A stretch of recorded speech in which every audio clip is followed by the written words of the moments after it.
Hello? All right, yeah. Okay, if you haven't gotten a drink or some yummy, wonderful food, please do so, and also afterwards as well. My name is Sarah Alberico, and I'm the curator here at Historic Rockford.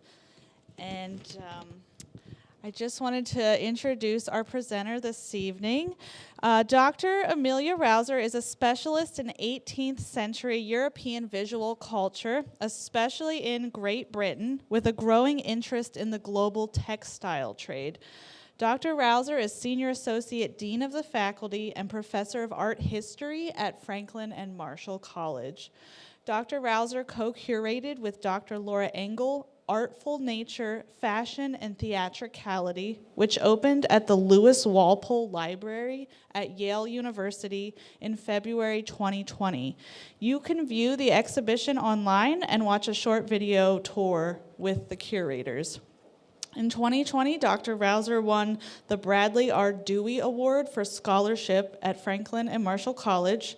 She has recently completed a 4-year term as president of the Historians of 18th Century Art and Architecture, which is the chief disciplinary society for 18th century visual arts scholars in the US, UK, and Canada. Her research has been featured in recent editions of the popular history website's Atlas Obscura on the real meaning of the Yankee Doodle song, and history buffs on the fashion for tuberculosis. She's also recently published and spoken on the 18th century caricaturist Thomas Rowlandson and was interviewed about caricature in that post. Her first book, published in 2008, entitled Caricature Unmasked, Irony, Authenticity, and Individualism in 18th Century Britain, examines the origins of political caricature in the 18th century. Her latest book, The Age of Undress, Art, Fashion, and the Classical Ideal in the 1790s, was published in March 2020. We will have copies of The Age of Undress for sale after the presentation, and we are very excited to welcome Dr. Amelia Rauser to Historic Rockford, and we are delighted that you all could join us this evening. Thank you so much.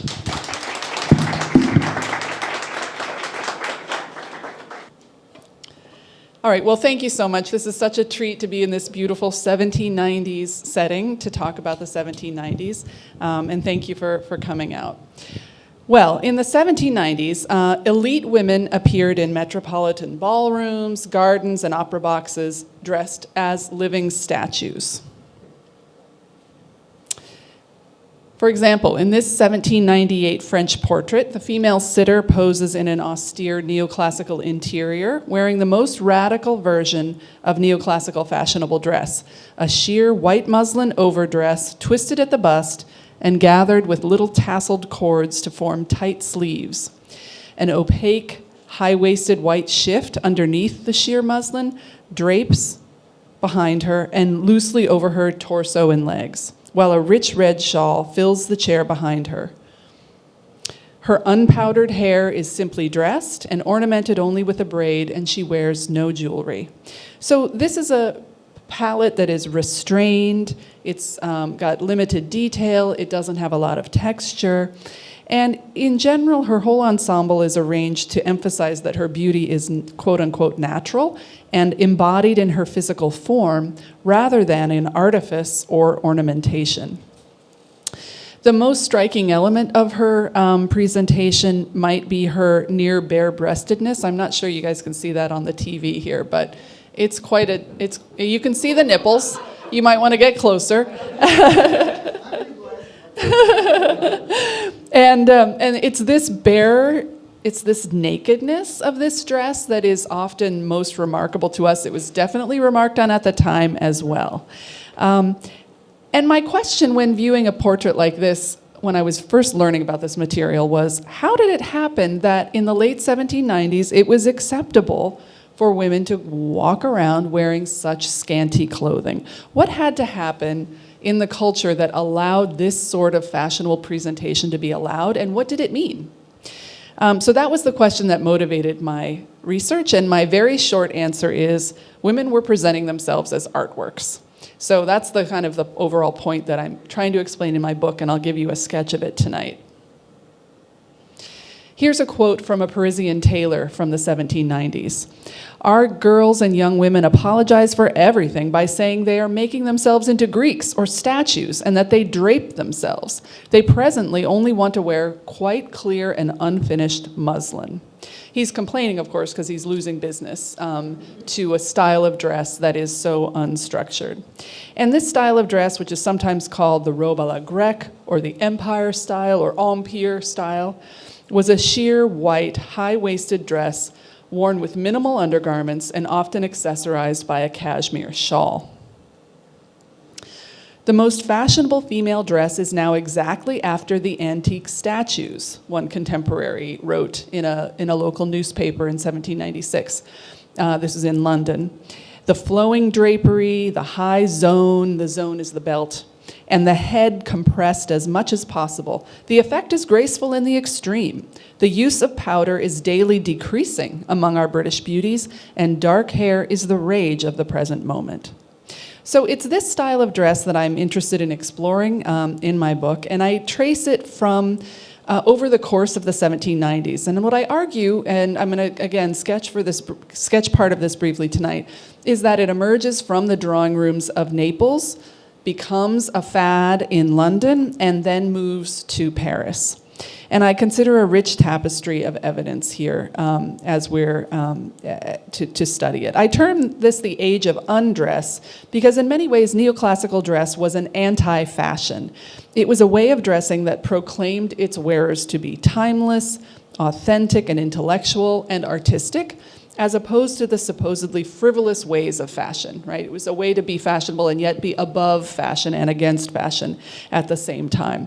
And it's also an undress in the sense of its striking nakedness, in the way in which it's actually emulating the underdress or chemise that a woman would have worn underneath her formal overdress. It's perhaps the first example then of underwear as outerwear. So neoclassical dress was a dramatic departure from what came before. If you think about the heavy silks or wide hoops or tall headdresses and painted faces that were dominant through the 1770s, it's quite different from that. So here's an example of a beautiful silk mantua or some portraits that show women wearing these very wide pannier dresses, formal gowns with tall headdresses and very starkly painted faces. And notice the powdered hair on the right there, on your left. Neoclassical dress, by contrast, had a completely different approach to the body. So here's two midriffs, one from the 1770s, one from the 1790s. The 1790s dress, neoclassical dress, treats the body more as a three-dimensional form, as opposed to a brilliant surface that's blizzarded with detail. So, whereas in the 1770s, a woman's body was more like a billboard for her wealth and ornament, because textile was extremely expensive, very valuable, and she's wearing these wide skirts that display it to perfection. By the 1790s, instead, she's more of a sculptural form, and the dress twines around her. Its matte surface emphasizes the form rather than the surface and decoration. Now, in its meaning, neoclassical dress was characterized as antique, characterized by contemporaries, and I just read you a few quotes that give you that flavor. It's part of the taste for classicism that transformed art and material culture in late 18th century Europe. But this was no frivolous vogue. It wasn't just like classicism is in and so I'm going classical. Rather, I argue that women in neoclassical dress were construing themselves as living sculptures, as if they were sculptures come to life. And by doing so, they were participating in several important discourses of their time, including the utopian project of transgressing the border between art and life. And with the students, we were just talking about the fad for automatons in the 18th century. This transgression of the border between art and life is it comes up in several ways in this period. So this idea of the living sculpture was highly theorized by contemporaries, philosophers, artists, writers, and it seems to tie into the Enlightenment's dreams of human and social perfectibility. So dressing like a living statue in the 1790s then placed women's bodies at the center of several prestigious cultural discourses. And it provided a limited but potent way for women to assert their aesthetic agency and to extrapolate from ideas into a lived experience. So this evening I'm going to focus on two elements in this overall story and sketch them out for you tonight. The first is about how neoclassical dress emerged from the art studio onto the street and how it passed through the crucible of Naples to do so. And the second topic will be about neoclassicism's whiteness, and how it becomes a racialized and politicized concept by the late 1790s. All right, so part one. Neoclassical dress begins as artistic dress. Now, some of the most important painters of the 18th century were interested in thinking about dress in art as being timeless and moving out of the realm of fashion. So I'm showing you here Reynolds, Lady Coburn, and her three eldest sons. I don't think you can see this that well, but she's wearing a white draped garment that's sort of, it's not fashionable dress, okay? It looks nothing like that pink mantua that I showed you at the start. It's generalized, it's idealized. So even though this is a portrait of an aristocratic lady and her children, he's not showing her in up-to-date fashionable dress, because for him, that would date the portrait, it would make it quickly out of date in a few years, and it would take away from the sort of timelessness that he's trying to construct here. So the top artists were already interested in trying to think about an artistic style of dress that would be transcendent, would transcend time. And they were reaching to something vaguely classical as a result. Romney is another example. Here's a print after a painting by Romney that was later part of the Shakespeare Gallery of Prints. So it's depicting not a portrait here, but a Shakespearean character wearing a very sort of neoclassical-esque type of gown. Okay. Now, it was even claimed by Romney's son later on that Romney had invented neoclassical dress because this style of dress first appeared in his art. This is according to the son. And he's arguing that it's aligned with fashion. Two women artists of the 1780s also not only painted their sitters in a kind of generalized neoclassical dress like this, but also wore it themselves. So, for example, Angelica Kauffmann, German 18th century artist, for my friends in the audience, she painted herself as a self-portrait here as a muse of painting. This was she painted this for a gallery of artist self-portraits that the Duke of Tuscany kept. And he would solicit these portraits from notable artists. She was one of the very few women artists to have her portrait included. So she's painting herself, it's a self-portrait, but notice she's also allegorizing herself at the same time. She's herself as if she is painting. And so how does she do that? Why does she do that? Well, it's allegories were almost always portrayed as female bodies anyway. It's a way for her to sort of aggrandize her status by sliding herself into this realm of allegory. Again, you can see the transgression between sort of art and life, or art and biography. And what's she wearing here? Again, a kind of generalized white neoclassical drape. This is far before this kind of dress appeared on the street. So the dresses I showed you at the start were fashionable dresses. This is 1787. At the time this was being made, those pink mantuas were being worn, okay? So this is not fashionable dress, it's artistic dress. But yet you can see how similar it is to that fashionable dress that appeared, a little over 10 years later, okay? Similarly, Elizabeth Vigée Lebrun, a French artist of the late 18th century, also not only liked to dress her sitters in a kind of generalized classical-ish type of dress, but also wore it herself. She developed this kind of muslin costume and a muslin head wrap that she would wear in the studio. And here's a quote from her memoir. "As I detested the style of dress then in fashion, I bent all my efforts upon rendering it a little more picturesque, and was delighted when, after getting the confidence of my models, I was able to drape them according to my fancy." Okay, so The point here is that this type of dress is being used commonly in artistic studios, not only for sitters, but also sometimes worn by artists themselves when they were female. Similarly, it is appearing in other artistic contexts in the 1780s and early 90s.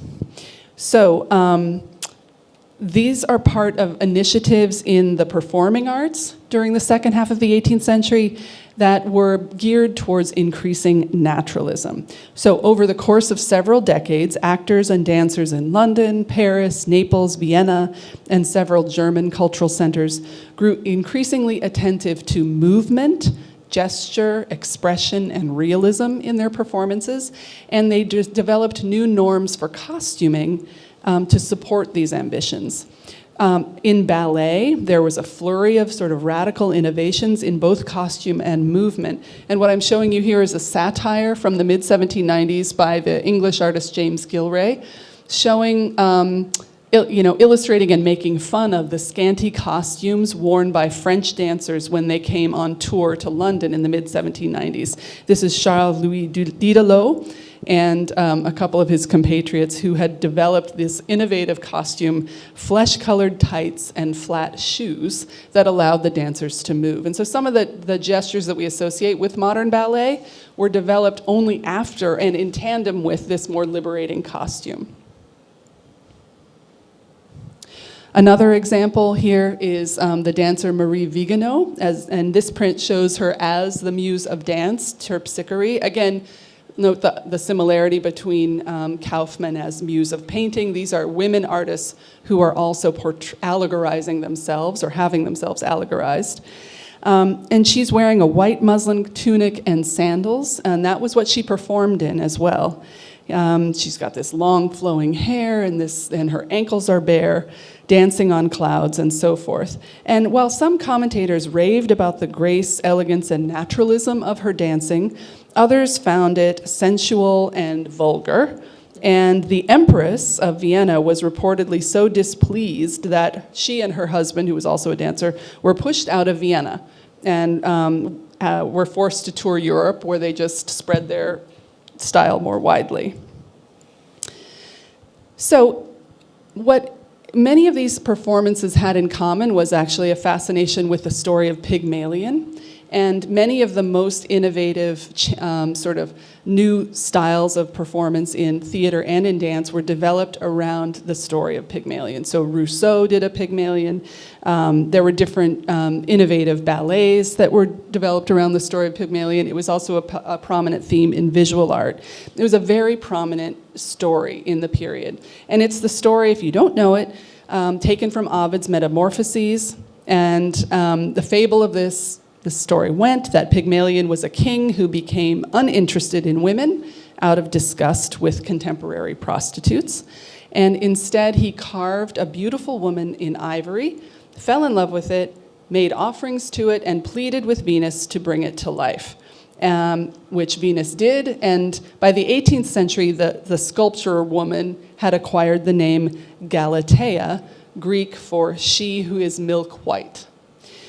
So this story became a prominent way for artists to represent their godlike creative powers. But again, notice here how this is a story about the transgression from art into life. But if you think about it, it's also an interesting image for women to grab onto, because in the story in which women are construing themselves as Galateas, and they are bringing themselves to life. They're playing the role of both Pygmalion and Galatea in the story. It's a potent embodiment of this aspiration to blur boundaries, and it's a way for all of these innovative artists in these different mediums to show that they're doing something that is foundationally innovative and that is about connecting to classicism, not because classicism was merely a fad, but because it represented the truth style. It was closest to nature. It was closest to the truth. Okay, so by the 1790s then, this had been going on for a decade, this sort of experimentation in artistic spaces, and artists were used to seeing thin, white, plain, belted dresses worn by subjects in oil paintings and in art studios and in bodies on bodies in motion on the stage. These were stories often connected with goddesses, allegories, or muses, or the legend of an artwork miraculously coming to life. And so because of all these associations, neoclassical dress stood for an artistic commitment to authenticity and naturalism that found its wellspring in antiquity.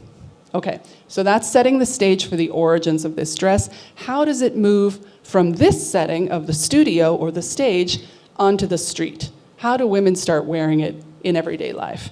Well, for that to happen, it had to pass through Naples. Naples in the late 18th century was a very exciting place. It was the third largest city in Europe after London and Paris. And it was also a famously beautiful and dangerous place. There are many paintings painted at the time of Vesuvius erupting. It was also considered like there was a lot of crime there. It was kind of dangerous, but it was exciting to go there. Lots and lots of stories from European travelers moving through Naples. Of course, south of town, archaeologists were digging up Herculaneum and Pompeii. That first began in 1748. And they're piling up these treasures that they're digging out of the ground in the king's palaces at Portici. And lots of travelers and grand tourists and artists are coming through on their tour. They're stopping in Rome, and then they're coming into Naples. And it was a confusing, licentious, exciting, enticing place.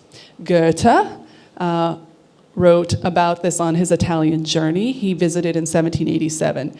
And he wrote, "Naples is a paradise, and everyone lives, as it were, in a state of intoxicated self-forgetfulness. It's the same with me. I hardly recognize myself. I feel like a completely different person. Yesterday I thought, either you used to be mad, or you are now." So Naples collapsed, or seemed to collapse, the temporal distance between the deep past and the present. You're digging up antiquities everywhere. Even there were fragments of cloth still coming out of the ground. It seemed like the past could live in any way. It was opposed to the sort of scholarly classicism of Rome. The classicism in Naples seemed alive, sensual, physical. Even visitors talked about how the contemporary peasants seemed to still have the beauty and demeanor of classical sculptures, as if that had never gone away. What I'm showing you in this painting is a painting by Vigée Lebrun, the artist who I introduced you to a moment ago. She had fled the early years of the French Revolution and found a job in Italy portraying Emma Hart, who I'm going to talk about in a moment here. And she's portraying this young English girl as a bacchante, imitating the tambourine girls found in the classical paintings being dug up in Herculaneum just down the road, as well as the contemporary Neapolitan girls who like to dance the tarantella with the tambourine. If you've been to Naples, tambourines are still everywhere in Naples. So again, an example of sort of the collapsing of time and space here. Here's where I need a third hand. Now this woman, Emma Hart, or Emma Hamilton, is an important player in our story. She was mistress and later wife to the British ambassador to Naples, William Hamilton, and later was the lover of Lord Nelson, and you may have heard of her, that Hamilton woman. And she was catalyzed, I believe that the neoclassical dress really, she was responsible in some ways for bringing it into streetwear through her artistic performances of what she called attitudes. She would reimagine, restage the antique fragments of Pompeii and Herculaneum in performances that she gave in the drawing room of her lover's house in Naples. He was the ambassador, and many, if not every sort of elevated tourist and artist that came through Naples would stop at his house. And in the evening, they would have dinner and they would watch Emma Hamilton perform her attitudes. And what she was doing was sort of animating, performing, and embodying antique art. There was an aspect of charades to her performance. She would sort of strike a pose, and the audience would then cry out in recognition of what that pose is. Oh, it's Niobe, or it's Medea, or something like that. And so keep in mind, she's a kept woman. She's had been an artist model for many years. She's highly skilled in pleasing men. And she was able to flatter her audience, giving them a chance to demonstrate their knowledge of classical iconography by displaying it on her very beautiful body. Visitors compared her in their letters. They wrote home about her all the time. We've got zillions of letters describing these performances because they would weep and cry and thought they were amazing. They described her as a whole gallery of statues or a spectacle of the most celebrated artists of antiquity and so forth. The most often remarked element of her performance was her clothing and the adornment of her body. She was draped exactly like a Grecian statue, one person wrote. Her chemise of white muslin was exactly on that form, her sash in the antique manner, her fine black hair flowing over her shoulders. No Grecian or Trojan princess could have had a more perfect or more commanding form, one viewer wrote in 1791.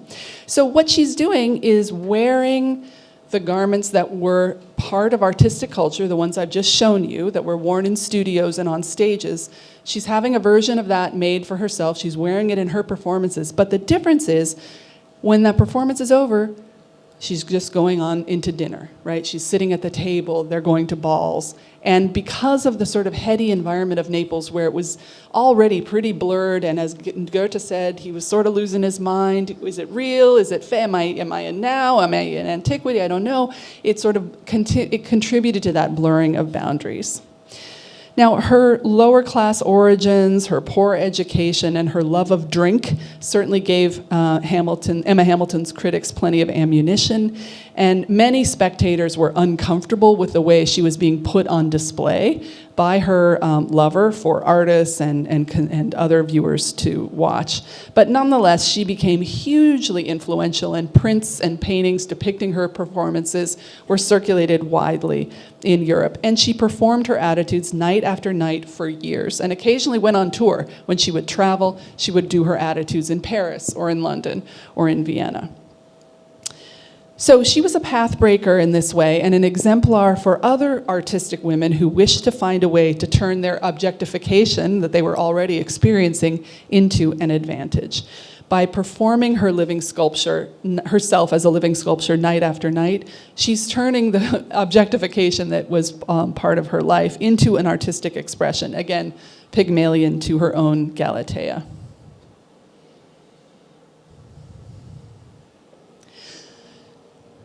Part 2, I want to talk about the whiteness of this dress. So neoclassical dress was overwhelmingly distinctively white, with white-on-white embellishment and white accessories. So once this dress moves from the realm of artistic dress into the realm of fashion, there's also the age of the beginning of fashion journals, and that's I'm showing you an example on the right here, and it starts to then enter the sort of the realm of fashion discourse and fashionable representation. And in the description of this particular fashion plate, I believe it uses the word white 7 times. She's wearing a white dress with white plumes and white gloves and white embroidery. So the whiteness was emphatic. It wasn't just accidental. It was really, white was really a fashionable color, and it was heavily remarked on. So what's going on here? The whiteness of contemporary beautiful women was emphasized in both textual and visual representations. And we can see an example here in this grisaille drawing. This is really not translating well on the screen at all. It looks very pink, but you have to imagine this is a black and white charcoal type drawing with a few areas heightened with white gouache, which is like an opaque watercolor. So this is a grisaille, shades of gray drawing here. And it depicts the famous beauty Madame Tallien by a French artist, Jean-Baptiste Isabey. And here, Madame Tallien was thought to be particularly pale, and her pallor was particularly important to her beauty. One duchess noted that she was as white, her neck was white, round and polished like ivory, that she was likened to a Canova sculpture, and said also, quote, her beautiful face of a lively white without apparent colors. So the whiteness of her beauty was remarkable. And whiteness was also central to neoclassical aesthetics. So this was part of how the theory of how this style was theorized. So here's an example from Winkelmann's History of Ancient Art from 1764. He's one of the premier philosophers and theorists of art in this period. And he's writing about what is beautiful in antiquity, but also what is beautiful transcending antiquity in any sort of art form. As white is the color which reflects the greatest number of rays of light and consequently is the most easily perceived, a beautiful body will accordingly be the more beautiful the whiter it is, he wrote. And later on he wrote, ideal beauty is pure like water, drawn from the spring itself. The less taste it has, the more healthful it is considered, because free from all foreign admixture. For aesthetic philosophers then, whiteness was healthy, enlightened, beautiful, free from foreign admixture. So white neoclassical dress allows women to align themselves with these elevated aesthetic discourses. The whiteness and the sheerness of the textile also whitened the bodies beneath it. So it caused your skin to be whitened as you're looking through the layer of muslin to the flesh below. And remember, if the whole idea is blurring the boundary between marble and flesh, this contributes to that sense of metamorphosis and transformation. So all this emphasis on whiteness, but what I'm here to tell you is that actually this style of dress incorporated a lot of gestures to the plantation culture and enslaved people of the West Indies as well. And this is something that has never been really remarked on by scholars. But if we look closely, we can see that evidence is everywhere. So let me first make the case to you. First, the textile itself was marked through and through with the material conditions of its making by black and enslaved hands. Cotton was secondary to sugar as a plantation crop in the 1790s, but it was nonetheless a major product of the Caribbean plantation system, for which tens of thousands of slaves were imported in the period. Here's another strange thing. Some of the most important women in the sort of French fashion world in the 1790s, the ones who were responsible for popularizing and spreading this fashion, were actually Creoles from the West Indies. That's true not only of Fortuné Hamelin here on the left, but also of Josephine, who would become the wife of Napoleon on the right.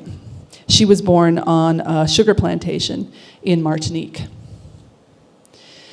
The round gown of white muslin was itself a West Indian invention, and it's well documented in paintings like this one by Agostino Brudius. Other gowns were mantuas, like the one I showed you at the start, the pink one. You put it on like a bathrobe, okay? It's open up the front. A round gown is a gown that goes on over your head. And that's the style that you see represented here. And that's again, what a neoclassical dress is as well. In addition, the habit of caring for white muslin by frequent washing with a bluing agent was like indigo, which helped accentuate the whiteness. This was also a West Indian practice. And here you can see these laundresses in Saint-Domingue in this illustration, both wearing and washing white muslin and madras cloth. Okay, so several of these neoclassical, of these Creole neoclassical fashion elements can be observed in this 1786 portrait of a black woman painted in Saint-Domingue. And we now think that this woman was probably enslaved by the artist who painted her, and that she then ended up traveling with him to Canada a few years after this was painted, and that's how the portrait ended up in Canada. You can see she's wearing a madras handkerchief on her head, which is still a part of traditional dress in the West Indies. And this was a textile that was a currency of slavery. Worn in South India, well, first before I go on, let me make sure I say, she's also wearing the white dress, of course, the loose muslin round gown, and gold earrings, gold hoop earrings. Those are also a prominent feature here. This madras cloth was woven in South India in the 18th century, woven for export. It wasn't a cloth that was used in India, but it was made for the export market, imported in England, but it was banned there and in France as a prohibited good by laws designed to protect the domestic textile industry in England and France. And instead, it was immediately re-exported, auctioned off to slave traders in Liverpool and Manchester, and they would then put it in the hulls of their ships and take it to West Africa, used it to barter for slaves in the Niger Delta of West Africa, and then to export it, take it again through the next leg of the triangle trade to clothe slaves in the Caribbean. And the Caribbean was one of the few markets within the British and French empires where this textile could be legally sold. So this is a product that could only be bought in enslaved areas, and which was often used to buy slaves themselves. And yet, all of these items were also worn by fashionable white women in Europe and North America. So you can see the madras worn by these women of color, but here's the same madras worn by white women in Europe. And these are mid-1790s French women wearing white neoclassical dress and madras cloth as sashes. They also wore it as fichu, sort of handkerchiefs that you would tuck in your bodice, or head wraps. You can see, and these are both English examples in the 1790s. Or you could even use it as the textile for a complete gown. Gold hoop earrings, as we saw in the first portrait, were also widely worn by fashionable white women in this era. And the head wrap itself, which originates in the West Indies, is a very important part of West Indian dress. It was used to mark free versus unfree women at a certain point. Becomes an important neoclassical accessory. Even there's one here made of madras cloth, and was widely adopted by white women in Europe in the 1790s. It even becomes the signature accessory of Juliette Recamier on the left there, which one contemporary called the source of all her glory. Now this might not look particularly distinctive as a head wrap to us, but it was described by contemporaries as a Creole head wrap. So I hope these visual examples convince you that once neoclassical dress became the dominant fashion in Europe and North America in the 1790s, it not only referenced classical sculpture, as I was arguing at the start of my presentation, but it picks up this whole other layer of associations and references to Caribbean plantation culture. It's referencing and layering these gestures on top of the classical aesthetics and contemporary theories of aesthetic beauty and so forth. So why? What the heck is going on here? This seems very strange. There's a whole lot of ways I could answer that question, but I'm just going to give one answer now, and then we can talk about it more, or you can read about it more. So I would say one thing that's going on is that this is a kind of cultural appropriation, and as a result, it has a lot of possible meanings. But one possible meaning is that it's tying into this Enlightenment dream of the so-called noble savage. The idea that potentially natural, unschooled people are more authentic, more truthful, more virtuous because they're uncorrupted by culture. So I want to give you a couple examples of that. Here you can see, I'm going to show you a couple illustrations from a race taxonomy book that was published in the 1790s, Johann Friedrich Blumenbach's influential racial taxonomy that was republished many times over the 19th century, first appeared in the late 18th century. So this is a period in which race is becoming newly theorized as and taxonomized as something that is a constant and unchanging feature of different people. Previously to this, the 18th century thought that you could change your race if you moved from one place to another in the world. It wasn't necessarily a fixed characteristic. But that view is changing in this period, and this book, which is a taxonomy, is playing a role in sort of explaining the differences among the races to people. And the illustrations by Chodowiecki are particularly interesting, I think, as he's trying to illustrate these different claims. Now, if you've read any Rousseau back in the day, Rousseau's 1755 Discourse on the Origins of Inequality had famously valorized the family unit in the primitive hut as the most ideal state of humankind. So this is the kind of idea of the noble savage that I'm gesturing to here. The idea that before the corruption of private property had warped society, but after men and women had decided to cluster in their natural gender roles, that was the ideal moment for human society, okay? Gender segregation, good. Private property, bad. That's Rousseau's idea. And so when you look at an ideal moment of humankind, it's the family unit in the primitive hut. And when Chodowiecki illustrates the races here, It's actually the darker races that are closer to this Rousseauian ideal. They're sovereigns of their own family unit. They exist in a stable and prosperous nature. And that's as opposed to the Asian and Caucasian races, which you can see illustrated here, which are represented as highly cultured. They have interior settings, they have objects, they have sofas, but they're also subject to social inequality.